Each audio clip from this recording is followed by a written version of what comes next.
Please be seated.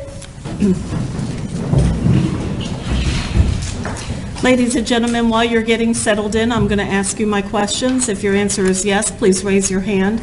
During the lunch recess, did any of you have any discussions amongst yourselves or with anybody else about this case? No hands are being raised. Did any of you read or listen to any radio, television, or newspaper reports about the case? No hands are being raised. Did any of you use any type of an electronic device to get on the internet to do any independent research about the case, people, places, things, or terminology? No hands are being raised. And finally, did any of you read or create any emails, text messages, tweets, blogs, or social networking pages about the case? Thank you very much. This time, ladies and gentlemen of the jury, I thank you for your attention during this trial.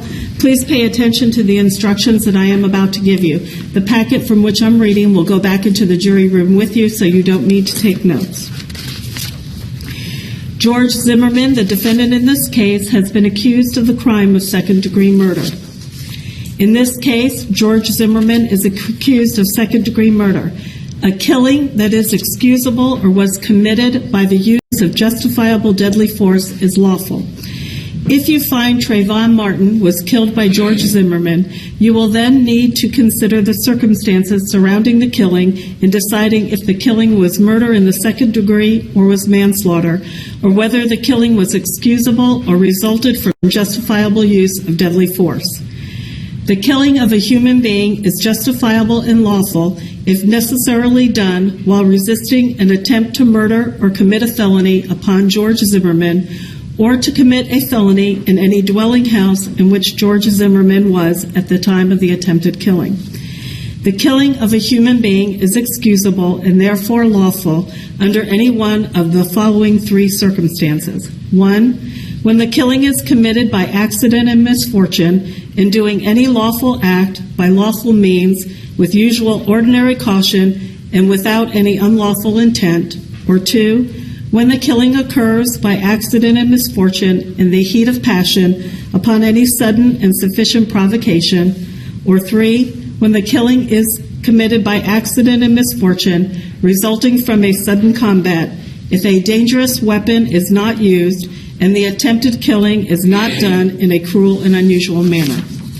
Dangerous weapon is any weapon that, taking into account the manner in which it is used, is likely to produce death or great bodily harm.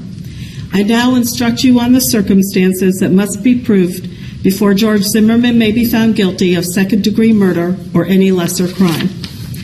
To prove the crime of second-degree murder, the state must prove the following three elements beyond a reasonable doubt. 1, Trayvon Martin is dead. 2, the death was caused by the criminal act of George Zimmerman. 3, there was an unlawful killing of Trayvon Martin by an act eminently dangerous to another and demonstrating a depraved mind without regard for human life. An act includes a series of related actions arising from and performed pursuant to a single design or purpose. An act is eminently dangerous to another and demonstrating a depraved mind if it is an act or a series of acts that a person of ordinary judgment would know is reasonably certain to kill or do serious bodily injury to another and is done from ill will, hatred, spite, or evil intent, and is of such a nature that the act itself indicates an indifference to human life. In order to convict of second-degree murder, it is not necessary for the state to prove George Zimmerman had an intent to cause death. If you find that George Zimmerman committed second-degree murder, and you also find beyond a reasonable doubt that during the commission of the crime he discharged a firearm, and in doing so caused great bodily harm to or the death of Trayvon Martin, you should find George Zimmerman guilty of second-degree murder with discharge of a firearm causing great bodily harm or death. If you find that George Zimmerman committed second-degree murder, and you also find beyond a reasonable doubt that during the commission of the crime he discharged a firearm, you should find George Zimmerman guilty of second-degree murder with discharge of a firearm. If you find that George Zimmerman committed second-degree murder, and you also find beyond a reasonable doubt that during the commission of the crime he actually possessed a firearm, you should find George Zimmerman guilty of second-degree murder with actual possession of a firearm. A firearm is legally defined as any weapon which is designed to, or may readily be converted to expel a projectile by the action of an explosive. To actually possess a firearm means that George Zimmerman carried a firearm on his person or had a firearm within immediate physical reach with ready access with the intent to use the firearm during the commission of the crime. In considering the evidence, you should consider the possibility that although the evidence may not convince you that George Zimmerman committed the main crime of which he is accused, there may be evidence that he committed other acts that would constitute lesser included crime.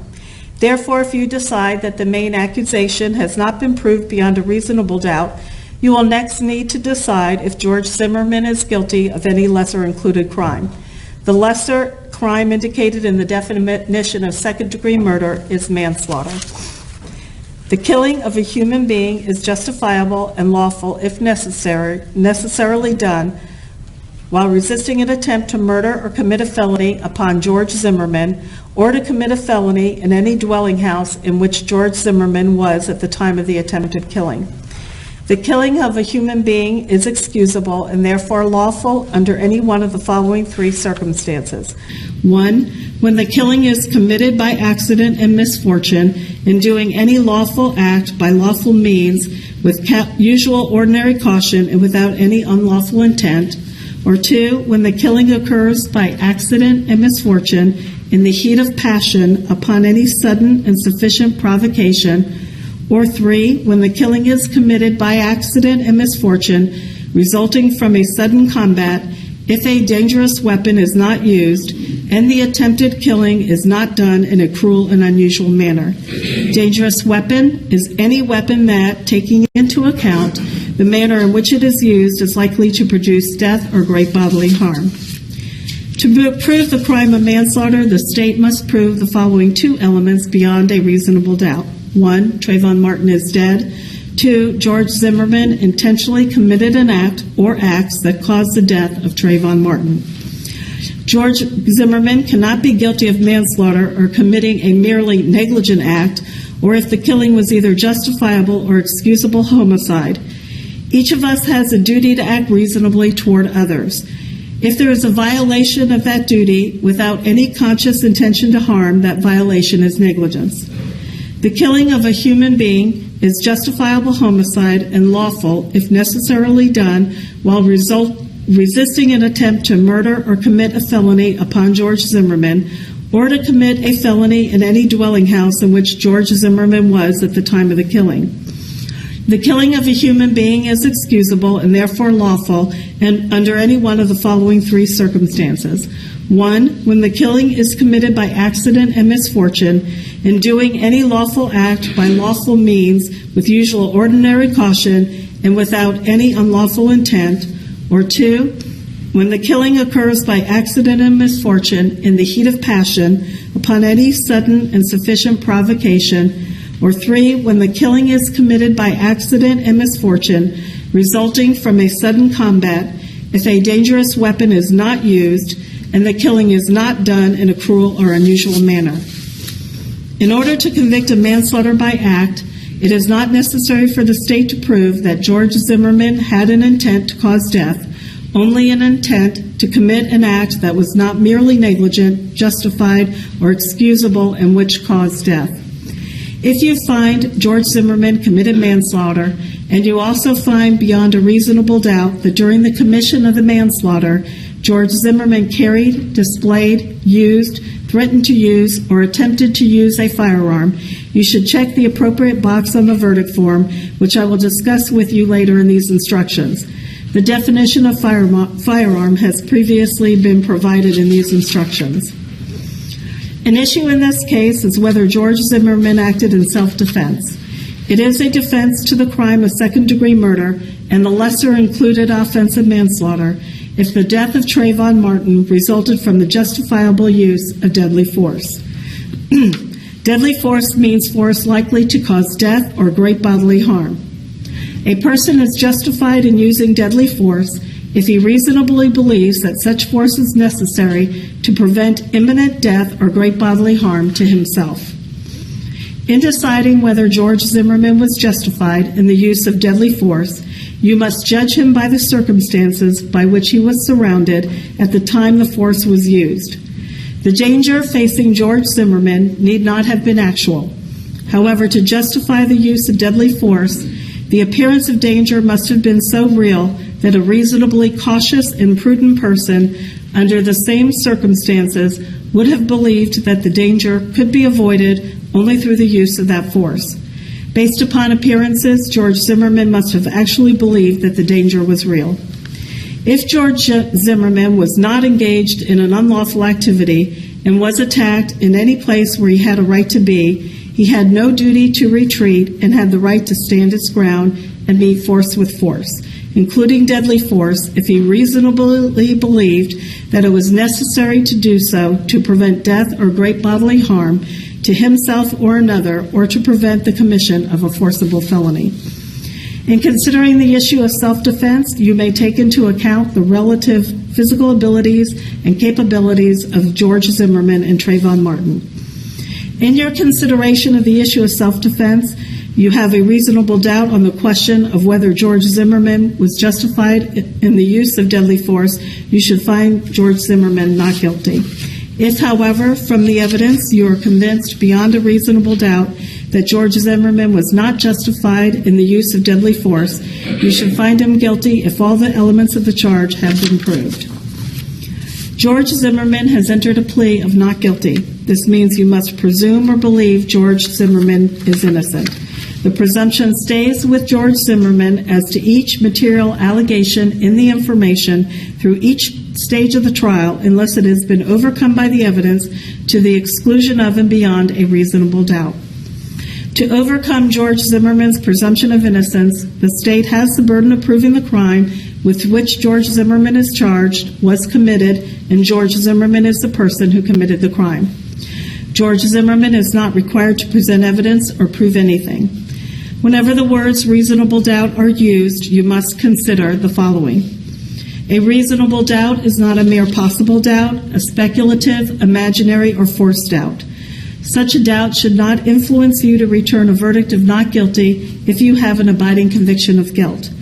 On the other hand, if after carefully considering, comparing, and weighing all of the evidence, there is not an abiding conviction of guilt, or if having a conviction, it is one which is not stable, but one which wavers and vacillates, then the charge is not proved beyond every reasonable doubt, and you must find George Zimmerman not guilty because the doubt is reasonable. It is to the evidence introduced in this trial and to it alone that you are to look for that proof. A reasonable doubt as to the guilt of George Zimmerman may arise from the evidence, conflict in the evidence, or the lack of evidence. If you have a reasonable doubt, you should find George Zimmerman not guilty. If you have no reasonable doubt, you should find George Zimmerman guilty. The state must prove that the crime was committed on February 26, 2012. It must be proved only to a reasonable certainty that the alleged crime was committed in Seminole County. It is up to you to decide which evidence is reliable. You should use your common sense in deciding which is the best evidence and which evidence should not be relied upon in considering your verdict. You may find some of the evidence not reliable or less reliable than other evidence. You should consider how the witnesses acted as well as what they said. Some things you should consider are: did the witness seem to have an opportunity to see and know the things about which the witness testified? Did the witness seem to have an accurate memory? Was the witness honest and straightforward in answering the attorney's questions? Did the witness have some interest in how the case should be decided? Does the witness's testimony agree with the other testimony and other evidence in the case? Did the witness at some other time make a statement that is inconsistent with the testimony he or she gave in court? It is entirely proper for a lawyer to talk to a witness about what testimony the witness would give if called to the courtroom. The witness should not be discredited by talking to a lawyer about his or her testimony. You may rely upon your own conclusion about the witness. A juror may believe or disbelieve all or any part of the evidence or the testimony of any witness. Expert witnesses are like other witnesses with one exception. The law permits an expert witness to give his or her opinion. However, an expert's opinion is only reliable when given on a subject about which you believe him or her to be an expert. Like other witnesses, you may believe or disbelieve all or any part of an expert's testimony. The Constitution requires the state to prove its accusations against George Zimmerman. It is not necessary for George Zimmerman to disprove anything, nor is George Zimmerman required to prove his innocence. It is up to the state to prove George Zimmerman's guilt by evidence. George Zimmerman exercised a fundamental right by choosing not to be a witness in this case. You must not view this as an admission of guilt or be influenced in any way by his decision. No juror should ever be concerned that George Zimmerman did or did not take the witness stand to give testimony in the case. A statement claimed to have been made by George Zimmerman outside of court has been placed before you. Such a statement should always be considered with caution and be weighed with great care to make certain it was freely and voluntarily made. Therefore, you must determine from the evidence that George Zimmerman's alleged statement was knowingly, voluntarily, and freely made. In making this determination, you should consider the total circumstances, including but not limited to whether, when George Zimmerman made the statement, he had been threatened in order to get him to make it, and whether anyone had promised him anything in order to get him to make it. If you conclude George Zimmerman's out-of-court statement was not freely and voluntarily made, you should disregard it. These are some general rules that apply to your discussion. You must follow these rules in order to return a lawful verdict. Excuse me.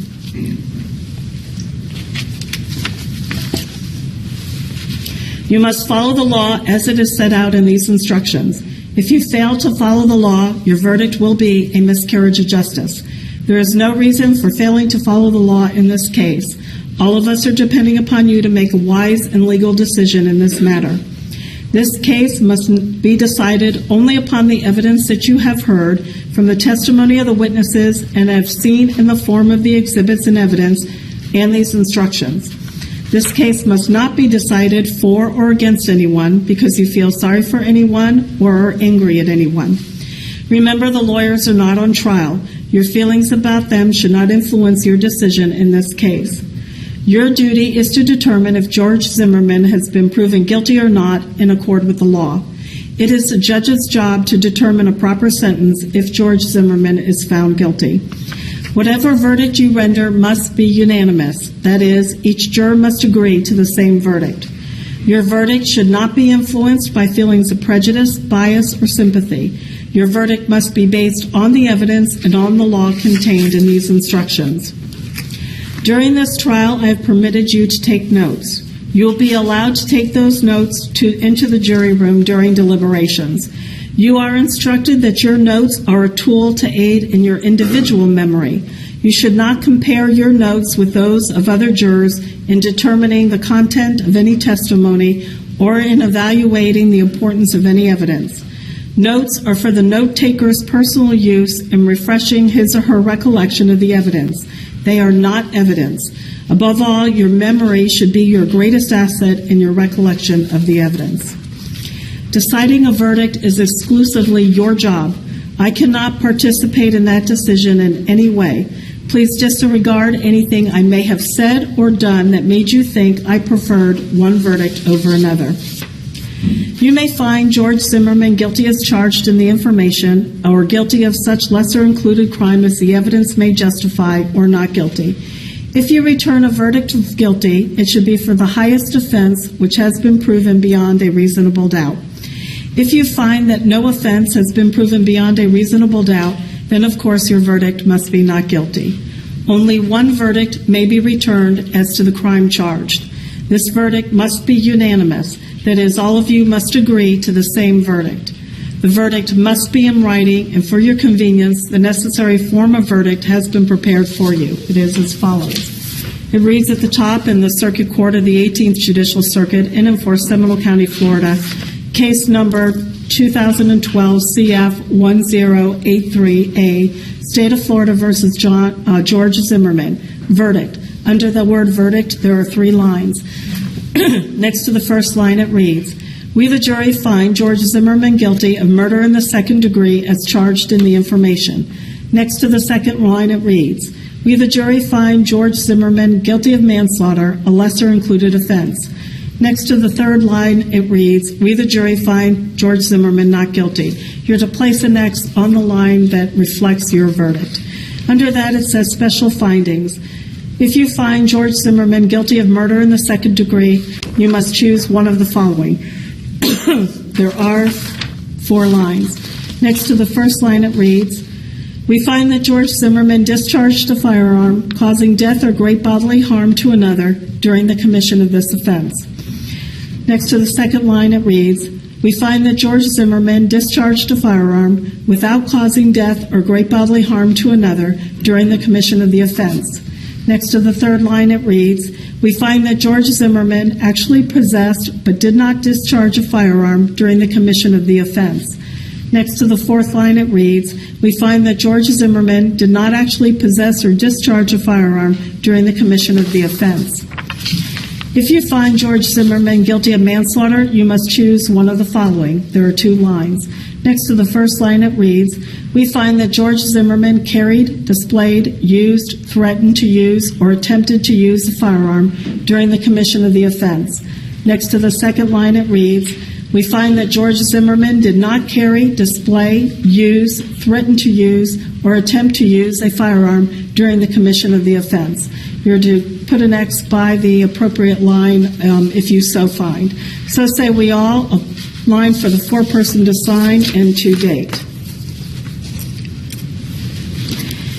In just a few moments, you will be taken to the jury room by the court deputy. The first thing that you should do is choose a foreperson who will preside over your deliberations. The foreperson should see to it that your discussions are carried on in an organized way and that everyone has a fair chance to be heard. It is also the foreperson's job to sign and date the verdict form when all of you have agreed on a verdict and to bring the verdict form back to the courtroom when you return. During deliberations, jurors must communicate about the case only with one another and only when all jurors are present in the jury room. You are not to communicate with any person outside the jury about this case. Until you have reached a verdict, you must not talk about this case in person or through the telephone, writing, or electronic communication, such as a blog, Twitter, email, text message, or any other means. Do not contact anyone to assist you during deliberations. These communication rules apply until I discharge you at the end of the case. If you become aware of any violation of these instructions or any other instruction I have given in this case, you must tell me by giving a note to the court deputy. If you need to communicate with me, send a note through the court deputy, signed by the foreperson. If you have questions, I will talk with the attorneys before I answer, so it may take some time. You may continue your deliberations while you wait for my answer. I will answer any questions, if I can, in writing or orally here in open court. Your verdict finding George Zimmerman either guilty or not guilty must be unanimous. The verdict must be the verdict of each juror as well as the jury as a whole. During the trial, items were received into evidence as exhibits. You may examine whatever exhibits you think will help you in your deliberations. These exhibits will be sent into the jury room with you when you begin to deliberate. In closing, let me remind you that it is important that you follow the laws spelled out in these instructions in deciding your verdict. There are no other laws that apply to this case. Even if you do not like the laws that must be applied, you must use them. For 2 centuries, we have lived by the Constitution and the law. No juror has the right to violate rules we all share. At this time, if all of you will please take your notes with you and follow Deputy Jarvis back into the jury room.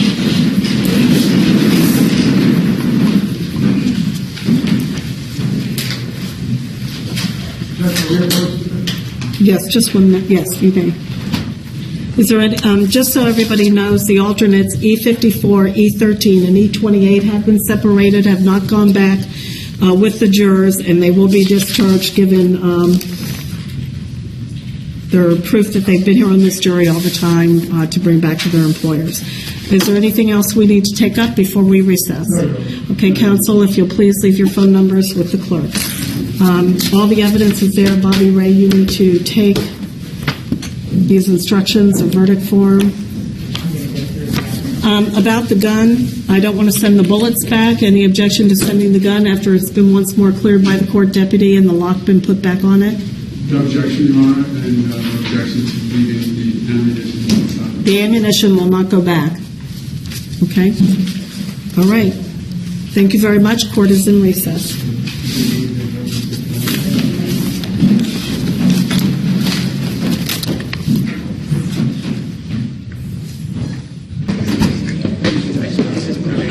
Okay, another mic check, 1, 2, 3, 4, 5, 6, 7, 8, 9, 10, 1, 2, 3, 4, 5, 6, 7, 8, 9, 10, check. Tapping the mic, 1, 2, 3, 4, 5. Okay, good. Thank you. I'll get back.